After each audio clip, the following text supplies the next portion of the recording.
Hello, everybody. I'm Celina Pompeani, and this is another episode of From the Top, presented by Armina Stone. And I have Simon Arias with me today. I am so excited, Simon. Me too. I don't even need to introduce you because you are everywhere. I know people know you. If you don't know Simon, you will now. So he is the owner of Arias Agencies. He has a fabulous podcast called The G.R.I.N.D. We will get into more details about The G.R.I.N.D. later. He's a philanthropist, a motivational speaker, and he has such an inspiring story. I can't wait for you to share your story with everybody, Simon. I look forward to it. Yeah, so tell me all about you, your business, the person you are today, because you have such an inspirational background story and you motivate so many people. So I can't wait for our listeners to hear this. Oh, man, I really don't like talking about myself much. I think there's more value in just trying to get the whatever knowledge or wisdom that I have. So I'm going to blow through. I'll blow through that as fast as I can, like Reader's Digest version. You know, I'm from Youngstown, Ohio. I love it. You're repping it today. Yes, Youngstown, Ohio. Youngstown invented grit. And my mom showed me grit. She had me at 19 years old, single mom, and I grew up on the east side of Youngstown. She sold the house going into my freshman year of high school for $11,000 and bought our first house. That was a hand-me-down from my great-grandmother who passed away.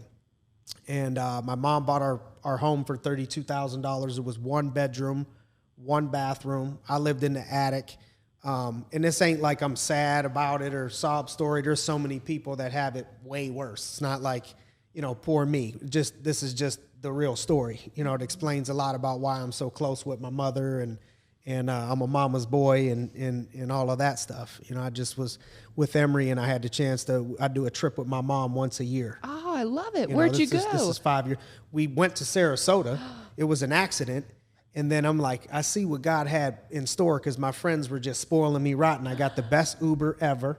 I had Emory showed up in the black and yellow Lamborghini. People thought I was so important. I saw this on Instagram. That's right. Man, I had a blend, and Bobby gave me his boat, and I'm like, man, they probably thought I planned this. It just happened that way. But I have good friends. But my mom, single mom, had us, early, and when I went to high school, bought the house for $32,000, and I'm living like a double life. I'm playing sports and I got a great grandmother on player. me.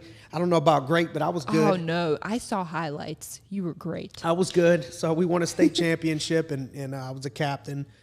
Went to college, played football at Mercyhurst University, Division II football program in Erie. Started 4 years there at safety. Got in some trouble in high school a little bit. I was spent some time in juvenile myself. My house was shot up. When I was a kid, and it's not like they're just picked a random house. Right. I was doing things that I look back on and I'm like, man, I don't even know how I'm here.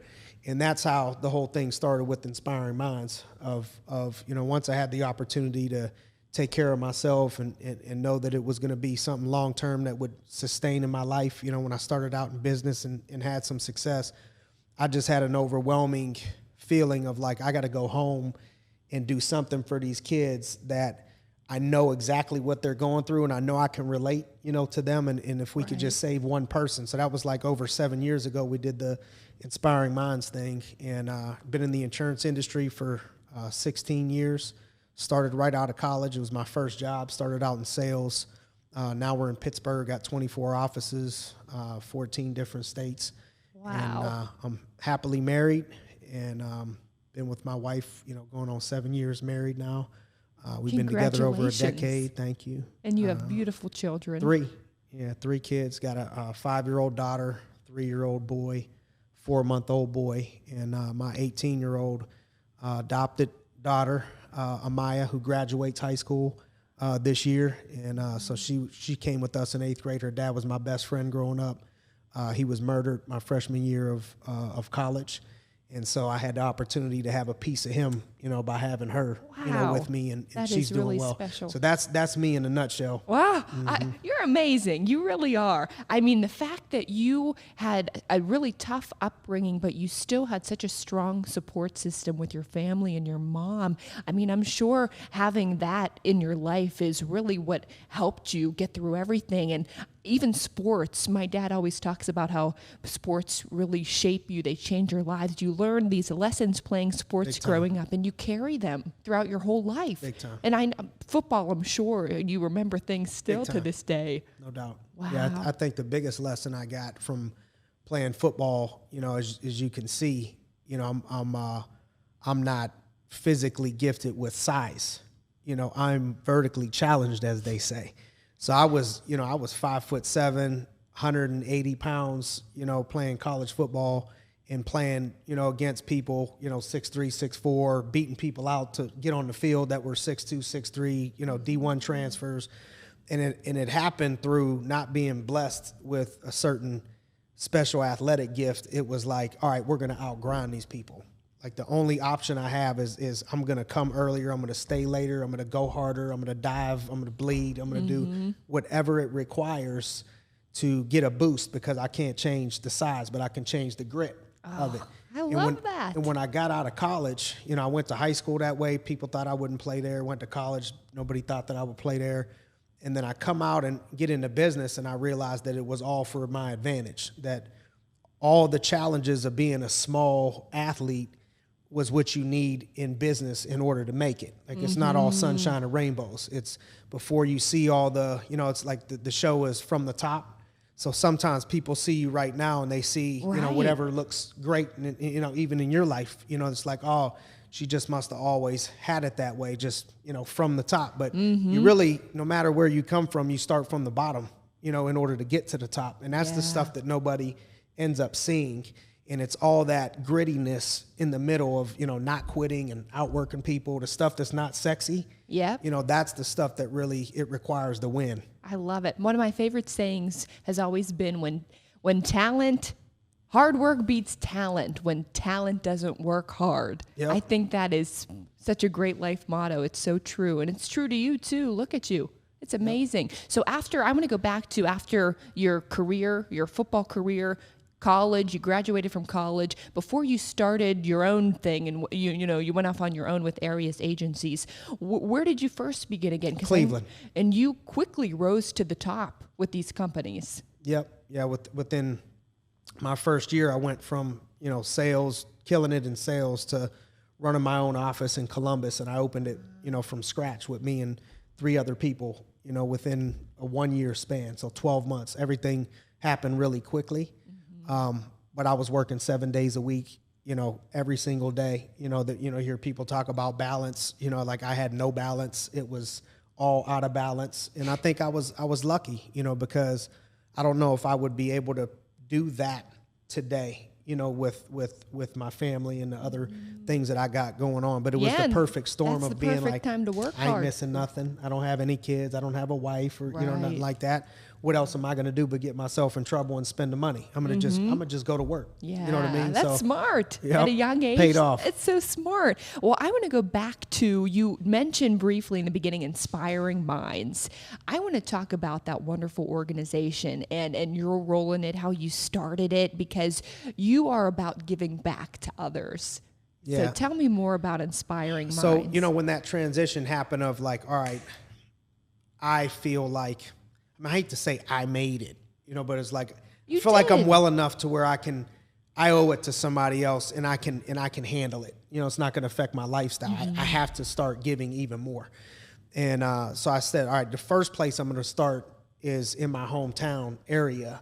And I started looking for, kids in the demographic that just, maybe in that poverty area, or, not making a lot of money, single parent, that whole market. And I saw somebody in the town over from me, Warren, Ohio, that I played football against, and he had a successful youth program. And so I went there and visited it and started to contribute to it financially, and fell in love with it on accident. So it was like, you know, when you fall in love, it's almost like, you know, sometimes it happens when you least expect it. You know, all of a sudden I'm like all in building this youth program, like driving back to Youngstown 4 or 5 days a week with a pregnant wife, running fundraisers, you know, my wife up till 1 o'clock in the morning with her belly out, 8 months pregnant, you know what I mean? Just helping to do things for a fundraiser to build this thing. And we were like all in, you know, from that point. So then, you know, Youngstown's been around now for about 7 years. And, you know, then I told myself, all right, you know, I've been in Pittsburgh now for 13 years. Mm-hmm. And it's been a second home to me, you know, truthfully. I mean, the people, my friends, the people that I'm surrounded by, my wife, my children, the business, the business success I've been able to have was all because of Pittsburgh and people from Pittsburgh. So I got this loyalty now that I had to Youngstown. I got that same love, you know, for Pittsburgh. So I start getting that same feeling of like, all right, what did you do here, buddy? You like, it's good you took care of them, but now you're here. What have you done for Pittsburgh people? Right. You know, so it's like, all right, we need to bring this thing to Pittsburgh. And I got blessed with a board and a team of people that are genuinely on that mission with no other reason or agenda for doing it other than to help people that all get along and love each other and are willing to do the frickin' work. There's a lot of times you can get on a board and there's like not do anything. You know, one person, you know, running for 300 yards a game and playing defense and doing everything. Mm-hmm. But when you get on a team like this, there's our board is just really, really special people. And I value it more because I've seen other things now. If this was my first experience, I wouldn't realize how good we really have it. But man, to have people that really genuinely care, they're passionate, they're giving of their time, they're giving of their money, they all have influence, and they're like hands-on. The board is like going hands-on in the trenches, you know, with the kids. I love it. You know, all of that stuff. And Emre, he's on the board. Emery he's the vice president of the board, president. But we really just listen to whatever Emery tells us to do. He's actually sitting over here right now. We should tell him to come on. He'll come back on. We'll get him next time. But yeah, I know he's a huge part of your board. I met Emery through his heart. You know, that I had a golf outing in Youngstown fundraiser, and one of my friends, Josh Adamick, he shout out to Josh. Hey, Josh. Avid real estate. and so he was coming out there, and he said he was going to support me. And all of a sudden he comes in and he got Emery and he got Bobby, and they all showed up and brought a couple nice cars, brought some resources.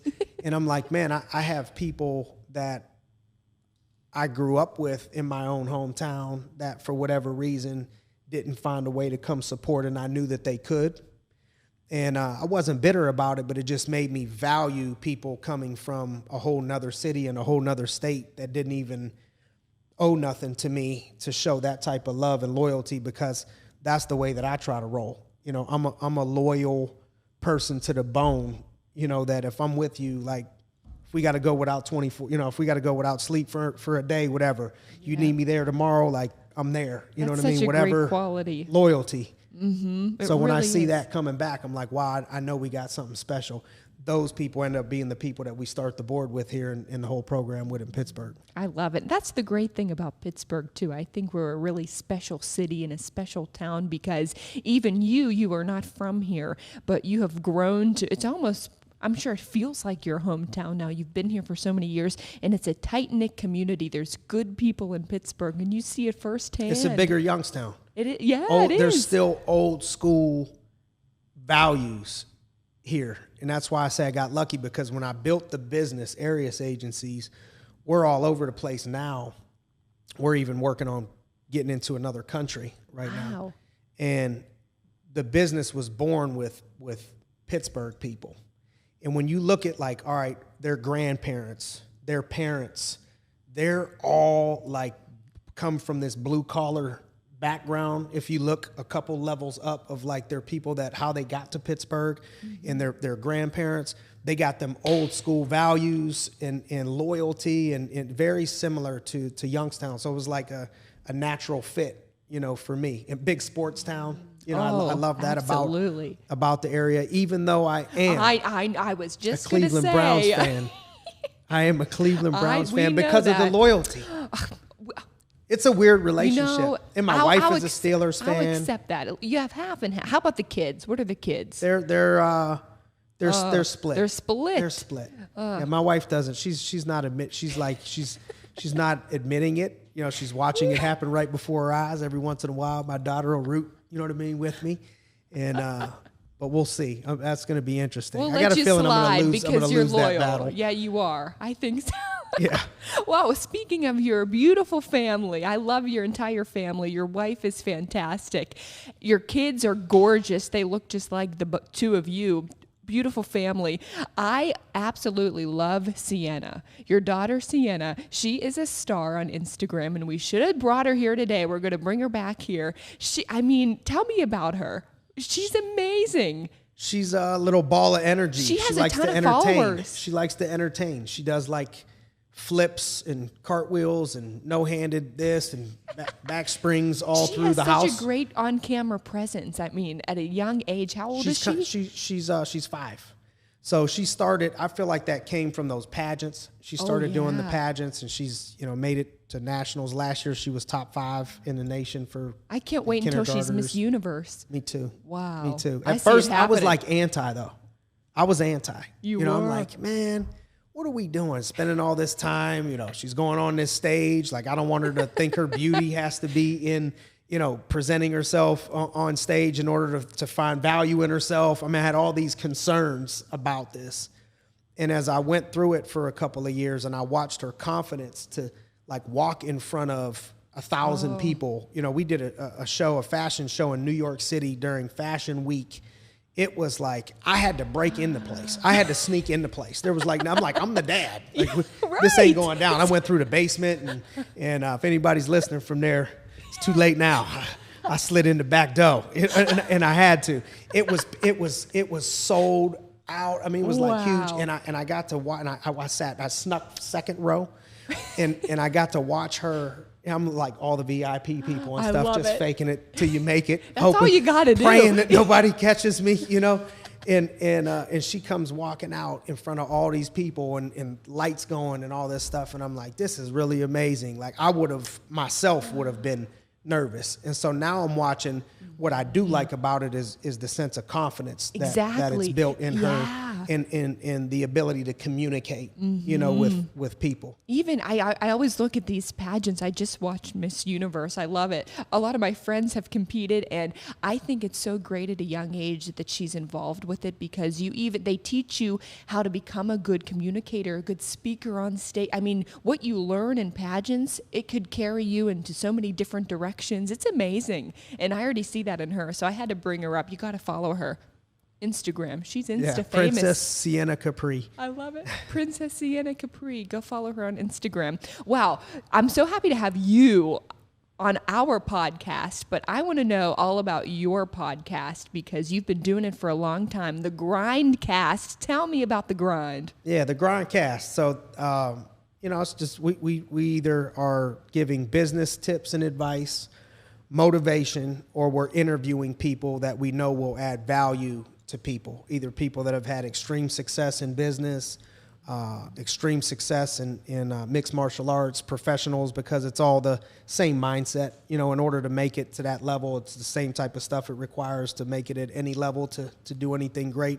So we just try to expose any contacts and connections that we have from professional athletes, to business owners and stuff like that. Anybody that's making an impact that can add value, to other people. That's the G.R.I.N.D cast. And then I got my longtime friends that grew up with me in charge of it all. So I got, my friend Giovanni. We grew up together. He's the best. Forever. He's back here now doing his thing. It's amazing how he does all this. What's funny, Celina, is it's not a shock that he's doing this. Well, even he live edits this whole thing. Like I don't know how he does it. He's been doing this since we were young kids. Like he was the only one. None of us knew anything about computers. We used to tease him like behind the computer, and then he would put things together. Like he would make a studio for people to rap. Oh my gosh! In out of a closet in an apartment building with like limited resources, and it would come out great. Like he was always able to rig stuff. You know what I mean? Like when you hear stories of people doing stuff with like hangers and tinfoil, and it's like he would just figure it out. You know what I mean? He was like way too smart, for me. And so to have him behind the scenes doing everything, to watch it all come full circle is cool and funny at the same time. And then I got Big Perm. He's always on the Grindcast. He's the co-host now. Here. He's the Come say hi to everybody. He's the co-host on the Grindcast, and we also grew up together. He was the first one to drive out of all of us. We would all pitch in like $1, and have him take us places to the mall when it was like $4 or $5 would get us around, for the whole day. So to have him with me to enjoy the fruits of the labor and to know the love and know the loyalty and be able to complete each other's sentences and stuff like that. I was an only child, so I didn't grow up with brothers or sisters. You know what I mean? So when I take to people, it's like those are like my brothers and sisters. You know what I mean? So even looking at Emery and Andrea, like that's what we call each other, brother and sister. Like that's how we roll. And I got Big Perm on the Grindcast too. I love it. And we keep looking at everybody because we do have a live audience. We got everybody back here. It's kind of cool. Like it. We usually don't have many people in here. I like it too. Yeah, I like it. Well, I got the chance to visit your studio a couple months ago. It's amazing. It really is. You have such a cool setup. Yeah, I like it. Giovanni put it all together. Oh, and that's what we were joking. Like when he came back here, there's so much equipment and so much that needs to be connected and plugged in, and how he knew how to do it. I mean, it's a gift. I would have no clue. Yep. If Emery told me to run the podcast, well, we wouldn't have one. If I was like back 30 years experience back there. Believe me. I'm the same exact way, for sure. Well, Simon, I love talking to you. I could talk to you all day. I really could. Back at you. But you're so inspirational. You have such a great success story, and you worked so hard to get where you are today. What would you say would be, the keys to life in everything, in your career, family, character? Yeah, I think working on yourself first. The answers to everything usually people think are out there, somewhere. Like, why can't I fix these people? Why can't I fix this person? Why can't I fix my wife? Why can't I fix my husband? Why can't I fix these people? And if we just focus on fixing ourselves, then the things that you look at and the way that you look at them change, and you start to attract the right things into your life. I don't want to get too crazy, but that whole law of attraction thing, whatever you start thinking about, whatever energy that you start giving out starts coming back your way. And so, you got to learn to not even pay attention to the negative energy, because the negative energy is going to come when you're doing anything positive. When you're really pushing, when you're really going forward, the cliche saying of having haters, it's a real thing. So anybody that's ever been at the top or climbed anything knows that there's a certain level of hate that comes, with it. And I think that discourages people sometimes on their climb, because, people are taking shots at them. And you got to, I had somebody tell me one time, imagine LeBron James, imagine Kobe Bryant, imagine these professional athletes. You don't think they go to away games and have people booing them in the stands and talking about their mother, and they can't let it get in their head, or go running up into the, the stands trying to fight with the fans. And you know what I mean? Like, be a professional, and you got to expect for those things to come, and you got to be able to do your job anyways and stay positive. So I think it's hard to build a positive life with a negative mindset. So being positive, which how do you do that? You hang around positive people. You can't hang around people that aren't going in the direction of where you're going. And I think sometimes that's one of you don't get to go up without giving up something. You have to sacrifice. And I've taught my daughter, I have sacrifice tattooed on the back of my arm, and we were in Marco Island, this past week, and she's asking me what everything is. And so we get into sacrifice. And I said, honey, I want you to explain, I want to explain to you what sacrifice is. It's really more of an investment, short term, to get something better long term. Let me explain that you give up something that you kind of want for something bigger and better, down the road, that you'll come back to you. So if you give me one piece of your candy and I give you a whole box of candy back, that would be a temporary sacrifice in order to get something bigger. And so I think in order to go up, you always got to give up something. And part of the giving up is you got to give up people that are negative for your life, whether it's a boyfriend, family members, right. Friends, people that you have this loyalty with. You almost have to be careful in order to even help anybody else or to help them. Sometimes you just have to give that up, and you have to go, cut that out in order to go to the next level. And I think just staying grateful. That's a huge thing every day. It's hard to be depressed and grateful at the same time. It's perspective of, is it really that bad? Or what are all the blessings I have in my life, in order to encourage you to keep going? Because in order to do something great, you're going to have to go through obstacles and adversity. And the adversity is exactly what you need in order to make you who it is that you're supposed to be in this world, if you're supposed to do something big. And I think too many times people quit in the middle of that journey. I've never seen anybody quit their way to the top. So if you want to get to the top, one of the things that's required is you can't quit. And the reason why you can't quit is because you're going to want to quit. That's how you separate yourself from other people, of like, can I just hang on through this moment? And when you're going through these tough times and these tough moments, whether it's a relationship or a business, people start to look at the season that they're in their life and judge like this is going to be the next 10 years.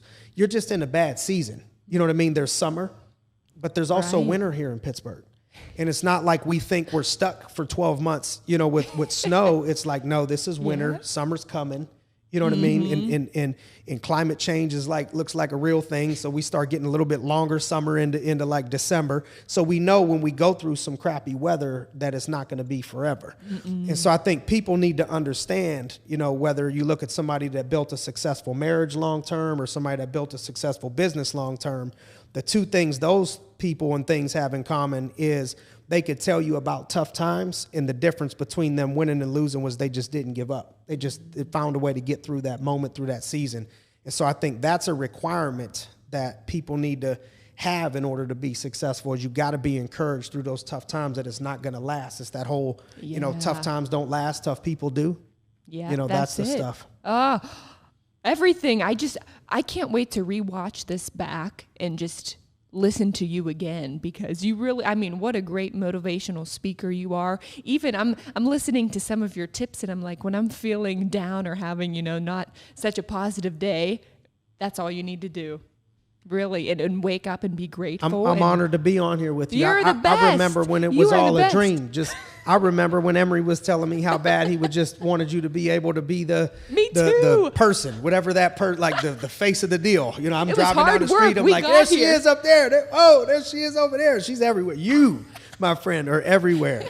Seeing your face everywhere, which is a great thing, because you're beautiful inside and out. But I remember how excited he was about everything and hoping, and all, and then to watch it come to fruition is super cool. It's been really cool. It was in the works for a while, and we finally made it happen. So it's great. It was so great to have you on here. You're glad amazing. To be on here. The G.R.I.N.D cast, make sure to tune in if you don't already. And Simon, before you go, we are going to just sing a little bit. Do you sing? We're going to sing. Yeah. And I'll do whatever Emery tells me to do. All right. All we're going to do. I'm not a big singer. I'm not either. I'm a terrible singer. So do every it. person that comes in here, they carry me. So we're just going to do the jingle. Ooh, Armina Stone. Oh, see, you're out. I'm ready. We got our practice, and let's do I it, like Simon. the ooh in the beginning. Me too. We'll do a nice My daughter ooh. got it down, too. Oh, we're going to have her on next time. Okay, Simon. 3, 2, 1. Ooh, Armina Stone. Simon Arias, you are the best. Thank you so much for coming on. Thank you for having me.